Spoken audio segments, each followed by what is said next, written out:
Welcome to another episode of Bassin with Captain Lou. Guys, my background has changed. I'm back in the Marshlands. Maybe you guys might recognize this location, but this is where I finished off 2021. I had to come back and find this place. So far, it has been producing. No monsters, no big ones. The bite is a little different than last time. We have a strong northwest wind. I'm sure you guys could hear it on my microphone. The water temperatures have dropped. It is cold. Right now it's the middle of the afternoon, so it's a little warmer, but it's chilly. So the bite has changed and they are below. I figured out the bite, so stick around and let me break it down for you guys, and maybe you guys learn a few things.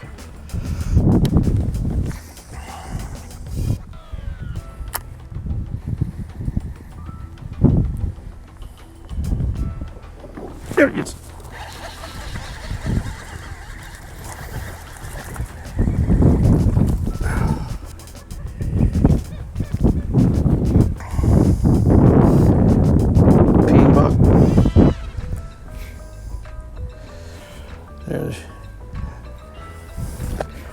I caught a 2.5 pounder about a minute ago, but I didn't have anything. I didn't have the cameras running yet. Just for you guys to get some perspective of what's going on. Well, first off, I forgot my YOLO tech, so I have a chest mount this morning. But as you guys can see, I got a northwest wind that's blowing. It is 50-something degrees and the water is freezing. I have been at this now for, let me see here, yeah, close to 2 hours. And those were my first 2 bites in less than a minute. So stay tuned and let's see if I could continue to capitalize on this little pattern right now.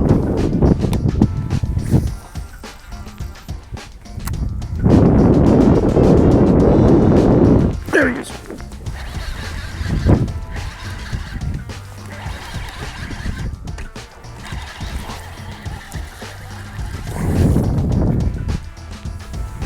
Spunky. Spunky.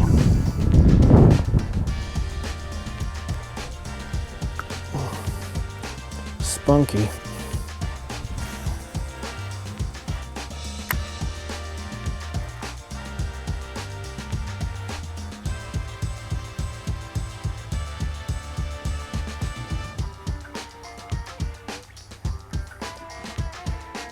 There he is.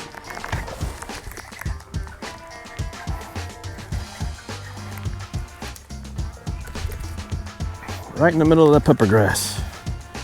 Right in the middle of that pepper grass, he hit it. Another peeing buck.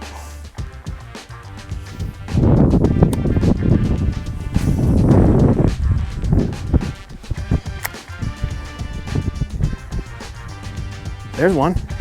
There's one. Okay, guys, we got a pattern. Despite the cold and despite the wind, we got ourselves a pattern. Little, but this is the same section where I caught the 6-pounder a couple of weeks ago. But look at the color of this fish. Beautiful, aren't they? So with me having the chest mount, my perspective is a little different, and I can show you guys what's going on here. And I can manipulate the camera a lot better. But if you look in this shot here, I am in an area that's full of pepper grass, reeds, arrowheads, cattails, all that good stuff. And as you guys can see here, the water is pretty clear. Okay, the only thing it is, it's very, very windy right now. But as you guys can see here, I am in full of vegetation.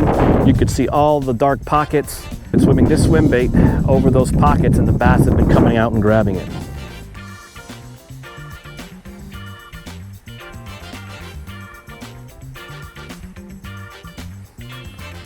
There he is.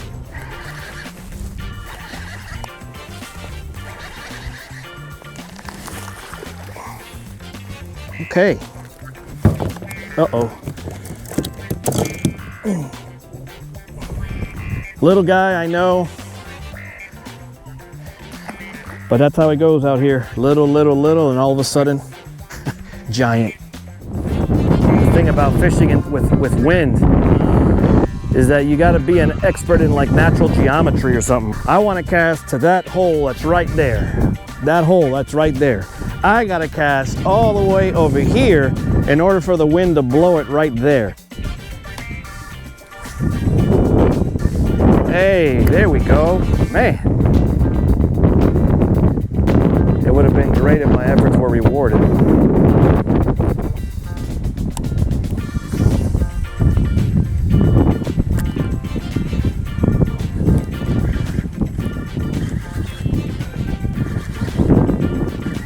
That's what you call a field goal right there, fellas. That was a field goal.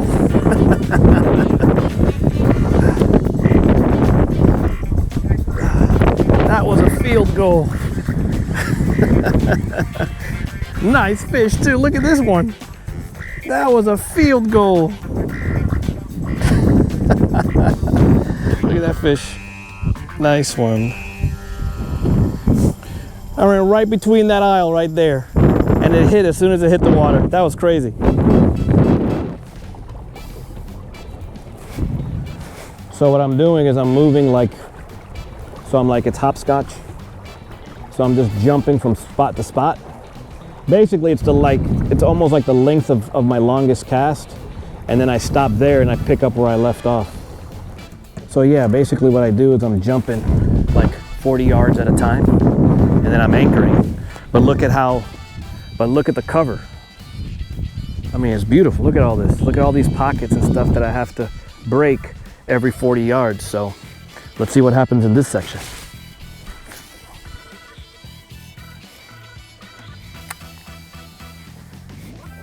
There he is.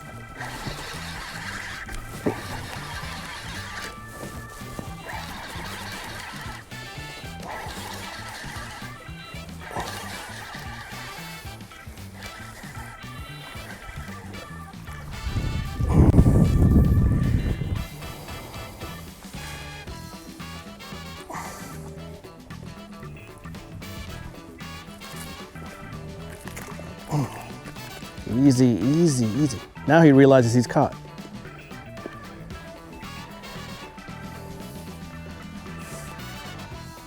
Cold to the touch, but they're active.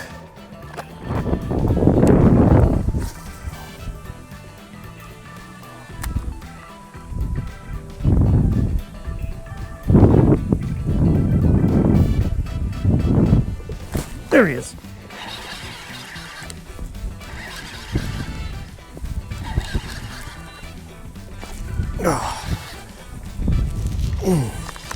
Oh man, I lost it. So in case you guys are new to my channel, or for those of you who are following me along, you guys have heard me mention this outfit plenty of times. But what I've been using today is a Dobyns Champion XP 735 and a SLX Shimano with 45-pound braid. And the hook that I'm using is the Gamakatsu swim bait hook. All right, so like I said, since my perspective changed, I could teach a little better right now. So this is the, if you guys have been following my Marshland series, this is a little pocket in the Everglades that I love fishing with my my little bass hunter boat. And anyways, this is the Locket Lure swim bait I keep talking to you guys about. And so you take the centering pin here and you just center it right in the nose of the bait. Okay, and the thing that I like doing is I don't like putting it too tight because I like it to wiggle.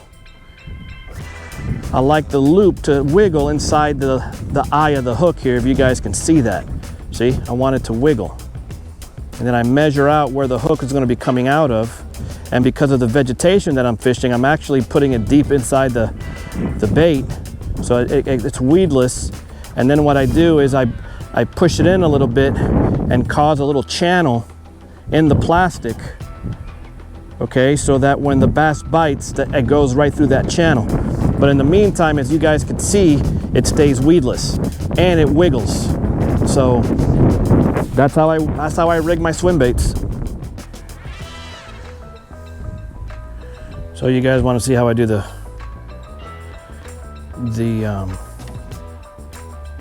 Uni-Knot? I just go once around. I'm going one around on this one. I usually do two.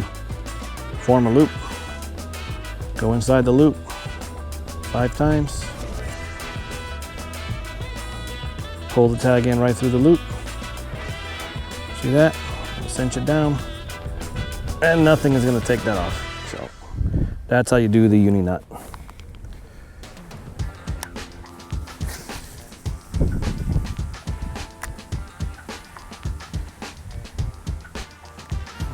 Oh, oh God, it's racing. He freaking was hauling butt. He was hauling butt after he hit it.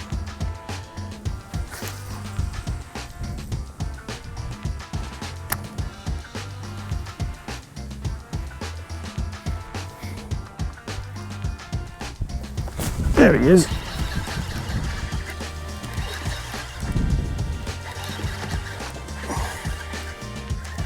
Nicer fish. That's a nicer fish, that's for sure. Nicer fish. Look at this one. Holy smokes. Look at this one. Nice chunk, huh? So to give you guys an update, the bite has slowed down. The late morning bite was fantastic, as you guys saw. And then I did some moving around and stuff, and the bite just really slowed down. So as a result of the slowdown, I had to slow down. I'm still using the swim bait. The swim bait has just been producing for me. I tried the swim jig for a while, and the bites were still the same little. So I went back to the swim bait, and I've just had to slow down. If you guys can see in these shots here, there's these pockets, like right, if you guys can see my finger there, see these pockets right there?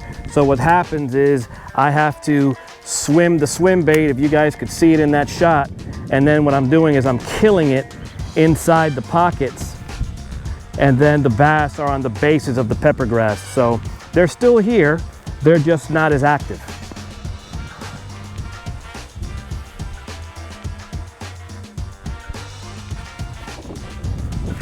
There she is.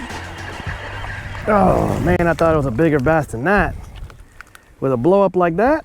Come on. Come on. I thought it was a bigger bass than that.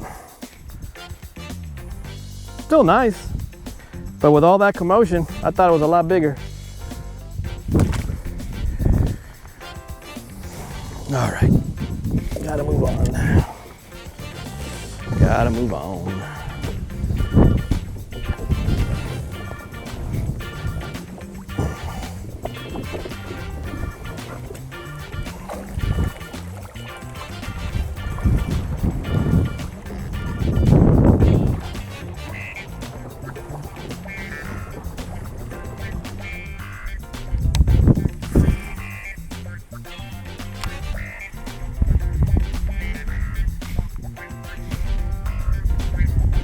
There he is. That one hit deep. That one hit deep. Oh, that's a nice one. That's a nice one. Holy smokes, that's a nice one. Look at this one. Look at this chunky guy.